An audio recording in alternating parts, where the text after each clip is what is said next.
7h28, estamos de volta com o Folha no Ar, primeira edição.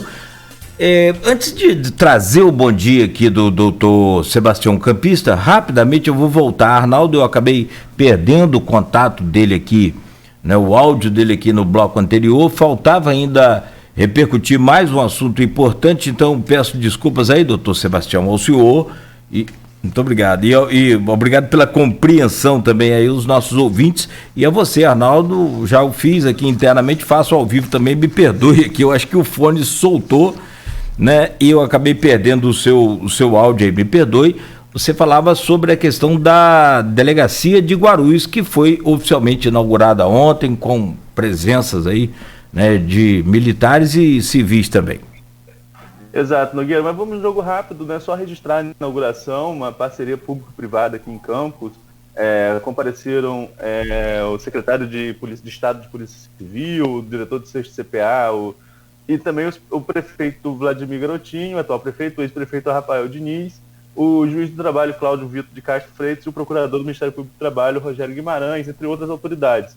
Então, foi uma obra que aconteceu por parcerias. O Ministério Público do Trabalho e a Justiça do Trabalho concordaram em passar para a Delegacia de Guarulhos todas as multas mediante processos trabalhistas, né, para agilizar nessa obra. Teve empresas privadas que participaram. O prefeito Rafael cedeu apoio para a obra também, acho que foi pessoal para fazer a obra, e Vladimir continuou com isso. E é importante isso, né, como continua entre uma gestão e outra, que são atos de gestão e não de pessoas. Então, só registrar, foi uma obra importante, a gente conversava aqui, né, foi, como dizem as matérias, foi um espaço acolhedor, mais que acolhedor, é dar melhor condições de trabalho à Polícia Civil, já que a DP de Guarulhos é responsável aí por 6%, segundo o levantamento que o RJ InterTV de ontem trouxe, 6% das operações policiais no estado do Rio.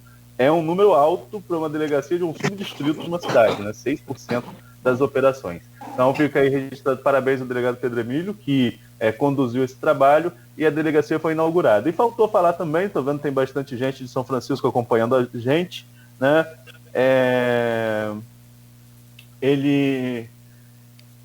Na verdade, não ele o secretário, na verdade que eu tenho para falar sobre política de São Francisco, é que ontem a Câmara aprovou as contas de 2019 da prefeita Francimara. Contas essas que tiveram parecer favorável do tribunal, né, e agora está aí novamente aprovado pela Câmara de Vereadores. Esse ano a Câmara já aprovou 2018 e agora 2019, em breve coloca 2020 em dia também, para fechar aí essa questão das contas da Francimara. Contas que, como eu falei, tiveram parecer favorável do tribunal e agora só foram confirmadas aí pela Câmara. Lembrando que a prefeita Francimara também tem ampla maioria no Legislativo de São Francisco de Itabapoana, Nogueira. Agora sim, vamos ao bom dia do Sebastião. Perfeito, vamos lá então, doutor Sebastião, bom dia, prazer recebê-lo aqui, seja bem-vindo sempre ao Folha no Ar, primeira edição. Bom dia, Cláudio, bom dia, Arnaldo. Eu que agradeço o convite. Para a população de São Francisco é uma grande honra ter esse espaço, né, da grande audiência do Grupo Folha, para poder estar falando um pouco da realidade da saúde pública lá do município, sobretudo nesse trabalho de enfrentamento à Covid-19. Vamos lá, doutor Sebastião. Vamos com relação aí a esse enfrentamento à pandemia. São Francisco, vamos logo no ponto mais polêmico, né? São Francisco foi um dos municípios citados naquele levantamento do governo do estado como um estudo que estava sendo feito com apoio do governo do estado, como um dos municípios que estaria com a circulação da variante P.1.2, né? A variante no Rio de Janeiro do vírus que já era uma mutação de Manaus. Depois o governo do estado teve que recuar e informar que não era em São Francisco de Itabapoana um dos exames sobre aquela circulação. Em que pé está esse estudo? Que vocês tiveram mais acesso a essas informações? Ou como que você acompanhou esse ruído de informação do que foi passado para a imprensa e depois teve que ser corrigido pelo Estado? Então, Arnaldo, em primeiro momento com tranquilidade, em segundo momento com preocupação. Por que tranquilidade? Porque pela percepção dos médicos que assistem esses doentes, já dá para afirmar que há um vírus com características diferentes, sob o ponto de vista dos sintomas, circulando no município. Isso é fato, mas a partir de uma percepção empírica dos médicos que estão tratando os doentes.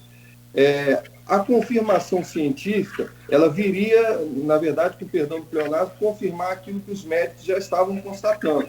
Entretanto, aí eu falo da questão da preocupação, é que a forma como a notícia foi divulgada, eu falava com o Cláudio em off que o LACEN hoje concentra essas amostras e no banco de dados, no banco, né, do LACEN, essas amostras ficam disponíveis para pesquisa. Aí, institutos privados acabam fazendo parcerias para desenvolver essas pesquisas. Porém, o que a legislação preconiza é que a divulgação desses dados, elas devem se dar através do sistema de vigilância. E nesse sistema de vigilância, eles se falam. A vigilância do Estado se comunica com a vigilância de São Francisco, de Campos, e assim por diante, para fazer o próprio trabalho de vigilância, identificar qual é esse paciente, que perfil, o que aconteceu, se evoluiu para óbito, se foi curado, o tratamento foi mais agressivo ou menos agressivo. E a nossa preocupação naquele momento é que não havia nenhuma notificação feita pelo Estado, pela vigilância do Estado, em relação a essa variante da variante. E isso incomodou muito a gente, incomodou muito a prefeita, porque a gente ficou preocupado e instamos o Estado a se manifestar. O Estado, de forma muito, muito gentil, muito prestativa, esclareceu que houve um equívoco. Na verdade, eram 2 pacientes, salvo engano, de Resende e um de Quissamã, se eu não estiver cometendo injustiça. Mas o fato concreto que a população e os ouvintes precisam saber é que, até o presente momento, é cientificamente comprovado há um caso da variante P1, que é a variante de Manaus, em São Francisco. Os demais casos foram o que no jornalismo vocês chamam de barrigada. Certo, e o Estado veio a se retratar com relação a isso após a comunicação de vocês buscando informações, não foi isso? Isso. Ele encaminhou, a vigilância encaminhou, a Estado estadual encaminhou um e-mail se retratando, ficou de emitir uma nota oficial.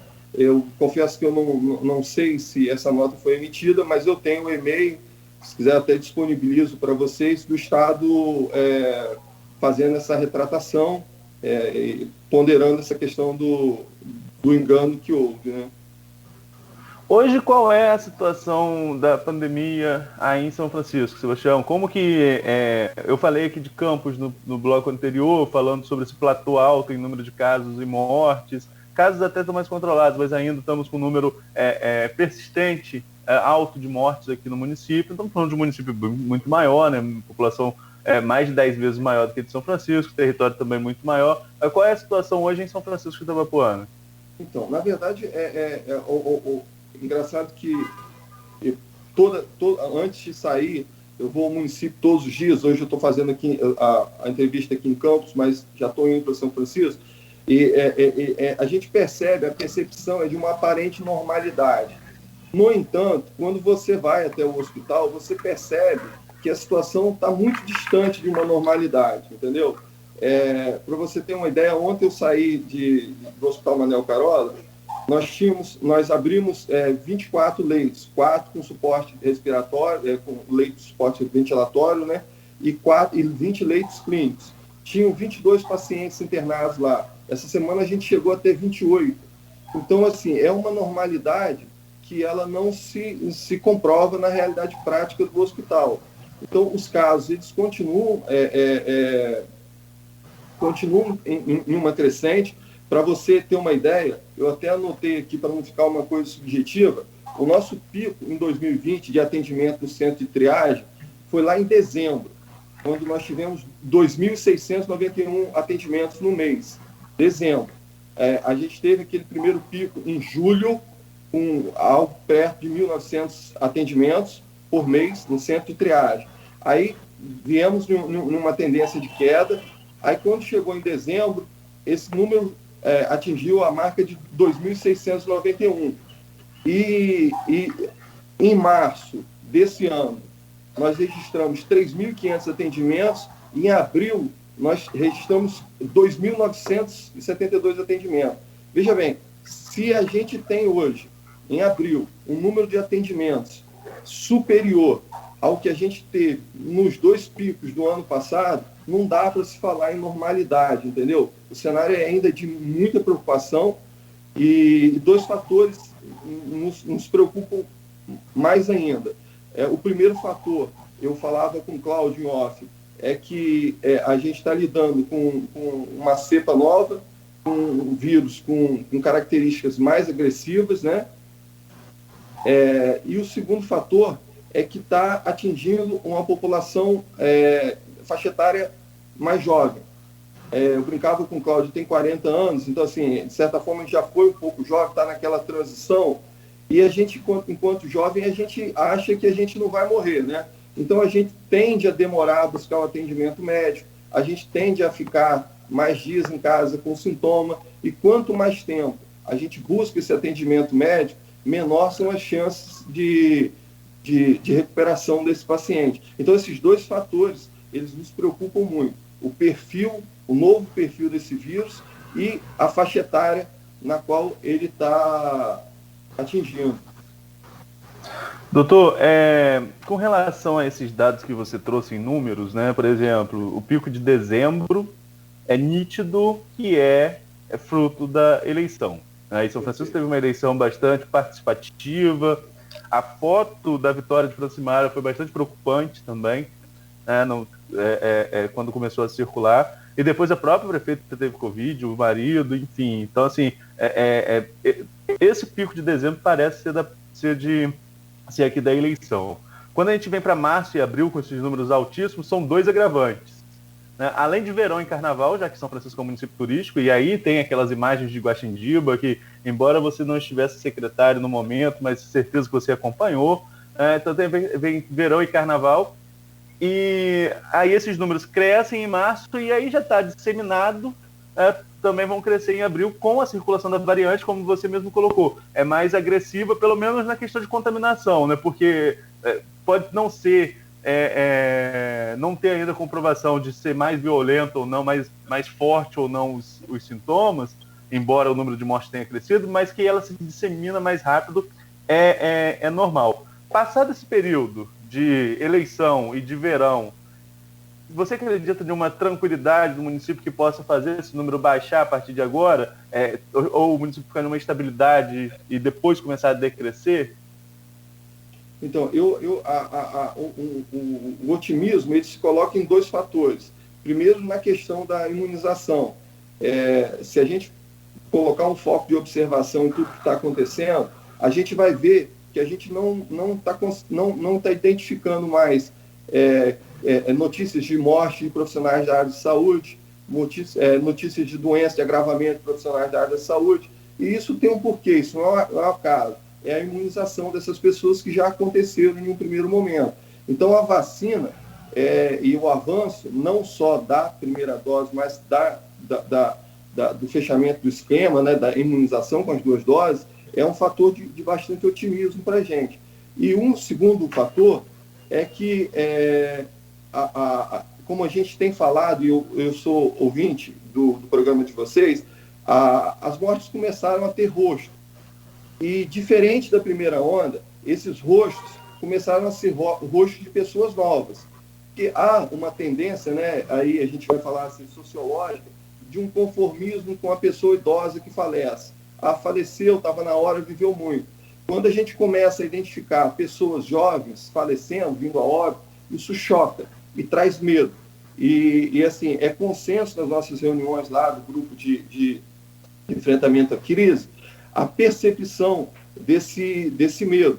A população, de fato, ela está um pouco mais preocupada, vou usar a palavra mais forte, mais amedrontada em relação a isso. Então, esses 2 fatores, eles geram um certo otimismo para a gente. Acrescentar só uma outra questão também. Lá, como aconteceu no início da primeira onda, grosso modo, os médicos tiveram que aprender a lidar com esse vírus, né? Tiveram que aprender a lidar com essa situação toda, que era uma situação nova, instituir protocolos e meio que consertar o avião com ele voando. E nesse segundo momento, e isso precisou de um tempo. Lembra que houve aquela corrida para respiradores, não havia um protocolo pré-definido, e com o passar do tempo começou-se a desenvolver protocolos, terapia medicamentosa, e começou a haver uma segurança maior no tratamento. Nessa questão dessa segunda onda, dessa variante, desse perfil diferenciado do vírus, também está acontecendo esse fenômeno, é o que eu observo. Os médicos tiveram que aprender, entre aspas, a lidar com esse perfil diferenciado, rever o protocolo, né? E agora eu vejo o atendimento um pouco mais afinado, mais seguro em relação a esse novo perfil do vírus. Quais foram as principais medidas? Você esteve secretário no início da pandemia, né? no pico da primeira onda, depois você vai acabar saindo um pouco por questões particulares e volta agora já também dentro de um pico de segunda onda, né? Ou para alguns até terceira onda. Não está muito claro ainda. Como que você visualiza assim, as ações de enfrentamento adotadas pelo município? Quais foram as principais ações adotadas nesses períodos em que você esteve à frente da secretaria? Então, Arnaldo, você conhece o município de São Francisco muito melhor do que eu. O município de São Francisco ele é muito complexo. Ele tem a quinta área territorial do estado, uma população de 42 mil habitantes e o mais significativo, uma densidade demográfica de 36,84 habitantes por quilômetro quadrado. Para você ter uma ideia, São João da Barra, a densidade demográfica de São João da Barra é de 71,96 habitantes por metro quadrado. O que eu quero dizer com isso? São Francisco, ele é um território gigantesco com uma população espalhada. Falam-se em 80 a 90 comunidades. Então, toda a ação e serviço de saúde que você vai fazer, não só no sentido de prevenção, mas no sentido de enfrentamento efetivo, ela é muito complexa, porque você tem que tratar aquelas questões olhando para São Francisco. Não dá para olhar o que Campos está fazendo, o que o Rio está fazendo e necessariamente aplicar em São Francisco, porque tem características diferentes. Eu lembro nesse último feriadão, onde houve uma crítica muito, muito grande pelo feriadão que o governador e o Rio colocaram, uma crítica muito grande pelos municípios do interior. E nessas reuniões nos foram questionados o que a gente achava. Eu falei que a gente não tinha condição de emitir juízo de valor, porque em São Francisco não tem metrô, em São Francisco não tem trem, em São Francisco não tem esses elementos de aglomeração de pessoas que no Rio tem. Então, cada município tem sua particularidade. Fazendo essa introdução prolixa, vou tentar ser objetivo. Naquele início, o Estado, ele, ainda na gestão do governador Witzel, se comprometeu a disponibilizar leitos de terapia intensiva. Em primeiro momento, pelo hospital de campanha, em segundo momento, pela central de regulação. Nós fizemos a conta, fizemos as nossas contas lá e entendemos que São Francisco, pela receita, ele não tinha condição de abrir e manter unidade de terapia intensiva. E mais ainda, havia ali uma percepção muito clara de que haveria dificuldade na aquisição de insumos, de medicamentos e até mesmo de profissionais para atuar nesse CTI. Então, nós investimos num trabalho mais preventivo. A primeira medida, e talvez uma das medidas mais acertadas, foi pegar os médicos que estavam afastados por comorbidade, colocar em uma sala de monitoramento no prédio da prefeitura e fazer telemedicina, fazer esse monitoramento desses pacientes, desses casos prováveis e suspeitos. Abrimos o centro de triagem lá no Hospital Manuel Carola. E aí investimos maciçamente no diagnóstico.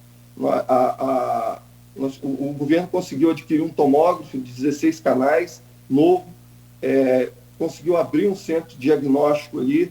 Hoje assim, como diria o ex-presidente Lula, nunca antes na história de São Francisco, o Hospital Manuel Carola contou com um laboratório de análise clínica nas suas dependências, com aparelho de ultrassom, aparelho de tomografia. A gente tem um centro diagnóstico totalmente voltado para esse diagnóstico precoce do Covid.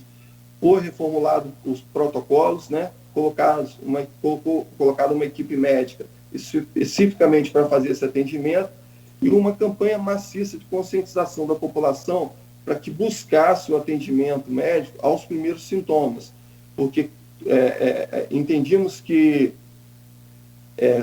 quanto antes ele buscasse esse atendimento médico, maiores seriam as possibilidades de recuperação. E agora, nesse segundo momento, dessa segunda onda, né, o Estado ele entrou de uma forma mais maciça na questão da disponibilização de leitos de terapia intensiva, porém, nem sempre esses leitos são regulados para campos ou para municípios perto. E na semana passada, a prefeita entregou duas UTIs móveis, porque nós já tivemos pacientes regulados para o Rio, para Bom Jesus, para Itapiruna, e a gente requer de condições para fazer essa transferência do paciente em segurança. Então, essa semana nós entregamos à população 2 UTIs móveis completas, com respirador, com monitor, para fazer esse transporte desses pacientes graves. Essas 2 ambulâncias de UTI móvel, né, ontem eu tive que ligar para algumas pessoas, né, como eu sempre faço antes de entrevista com cidades da região, com fontes que a gente tem nas cidades, para saber, eu fiquei sabendo dessas 2 ambulâncias. Não sabia que eram UTIs móveis, sabia que foram entregues 2 ambulâncias. Foram adquiridos com recursos próprios, por meio de parceria? Como que foi o procedimento? No final do ano passado, o então deputado federal, Vladimir Garotinho, destinou uma emenda para que pudéssemos adquirir 2 ambulâncias, né? Dentre outras emendas que o deputado colocou lá em São Francisco à época do seu mandato. Então essas ambulâncias elas foram adquiridas com esses recursos provenientes de emenda parlamentar. Sebastião, como que está a estrutura da saúde hoje no município, no seu ponto de vista, como secretário? De maneira geral, você pontuou aí as ações devido à Covid. Agora, a última vez que eu fui a São Francisco como repórter no local faz um tempinho, né? Foi quando o Pezão veio entregar a Clínica da Família em 2016. Né? O prefeito era o Pedrinho Xerene ainda no mandato. Então, como repórter, a última vez que eu fui faz um tempo, mas estive na cidade algumas vezes e vi, por exemplo, a clínica ali na chegada da sede está totalmente destruída em relação ao que era, né? O que eu vi ser inaugurado. Como que está a estrutura física das unidades? Qual foi o fim dessa Clínica da Família aí? É uma dúvida que eu tenho, uma questão mais até particular, porque eu vi inaugurar e vi as condições físicas em que estavam da última vez que eu estive na cidade. Então, como que está a estrutura física para atender todo o município, e especificamente dessa Clínica da Família? Qual foi o fim dela? Então, Arnaldo, eu posso assegurar para você que você vai ter um choque de realidade quando você chegar a São Francisco agora, de 2017 para cá. E eu vou colocar toda a modéstia à parte, porque não foi um trabalho desse secretário, foi um trabalho de governo. Eu já entrei com uma equipe formada, uma prefeita muito sensível, e um governo muito coeso. E aí eu não estou falando somente do executivo, do legislativo. Eu não tenho nada a reclamar do legislativo, o tanto de apoio que nos foi dado.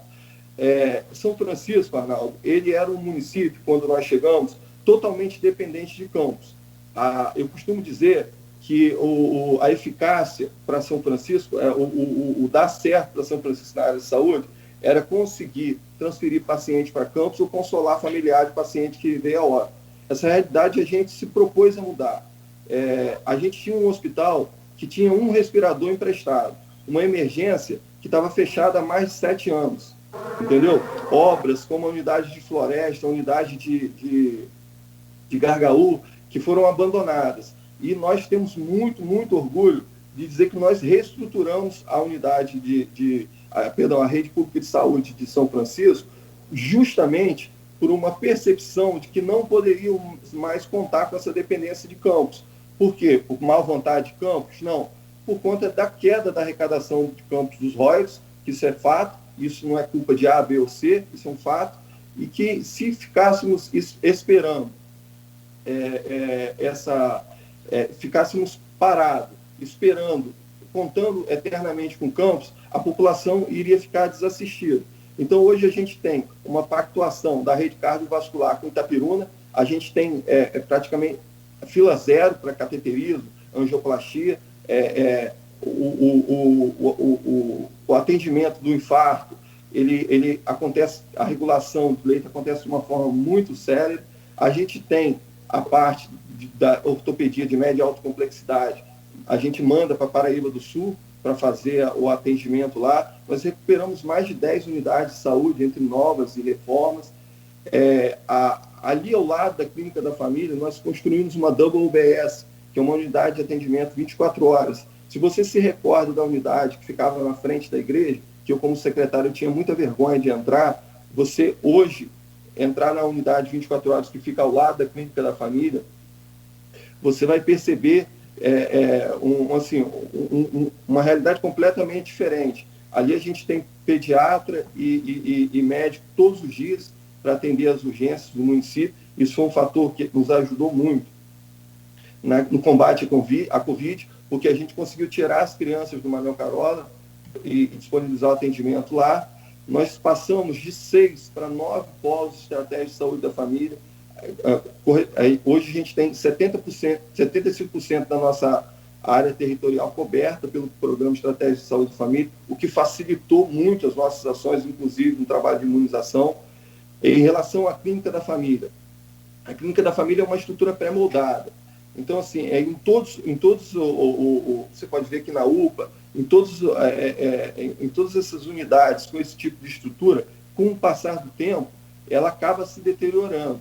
Agora, o grande problema da Clínica da Família não é a estrutura em si, porque não é das piores, embora precise de uma ou outra reparo ali, e a gente está fazendo.